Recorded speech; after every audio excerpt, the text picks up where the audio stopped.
Good Monday morning, everybody. Okay, so we're all talking about the new year, and it's about the fitness goals and the diet goals. What about bringing the fire back into the relationship? We've got Josey Vogels. Welcome back and Happy New Year. She's a relationship expert, and you're going to teach us some really easy ways and practical ways to spark that fire in a relationship that maybe is not as hot as it used to be, which is normal. Right, and I think you make a great point. We think about ourselves, you know, our bodies, our health, and all those things, but what about the health of your relationship? And I think it's really important to think about that at this time of year and to revisit and spend some time with each other thinking about, okay, where are we sort of faltering here? Okay, time. That's the tough thing. Time. Juggling work. You've got the kids. How do you balance? How do you give back to your partner? You talk about prioritizing. Prioritizing your relationship. People always think, especially women with the kids, they feel guilty. Oh my goodness, if I spend time with my partner and I don't, you know, it's taking away time with my kids. Yeah. But it's that same old adage, right? You put the oxygen mask on yourself before you put it on your kids.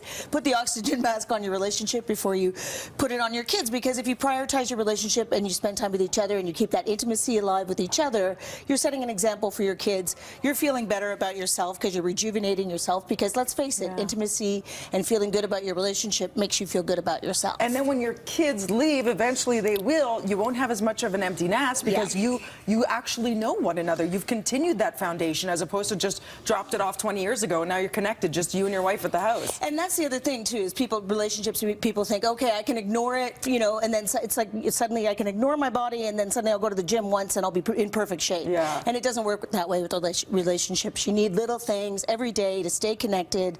Be physical, be affectionate. That's a thing we forget often. You say play together, and you actually mean not a weird way or whatever you're thinking at home.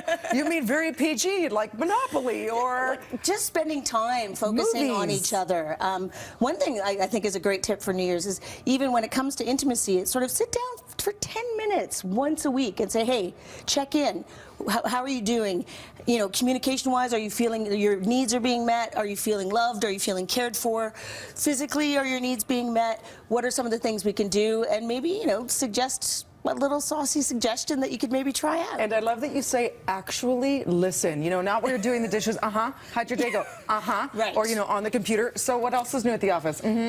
Actually stop and listen. Exactly. And don't listen with the intention of like, what am I going to say next, right? You're kind of listening with you're loading your ammunition and what you're going to say next. Listen really with like open ears, and also compliment each other. That's something we forget to do because you're so busy focusing on the things they're doing wrong. It's like, oh my God, the socks are on the floor again, and why didn't you do this, and why didn't you do that? And stop and go, okay, actually I liked this person at one point, and there were a few things in there that I liked about them. So just remembering it and sort of really focusing on the positive. You say, you know, step outside your comfort zone, do something you don't usually do, whether it be booking that date, you know, going to that new restaurant, checking out a movie together if you haven't had that sort of alone time. It doesn't have to be something extravagant. Going for a walk. Yes. Book a hotel room. That's a great suggestion, even in your own city. That's why, you know, vacations are so great for reconnecting, because you're out of your domestic environment, so you're less focused on all the things that need to be done, and you're just focused on each other.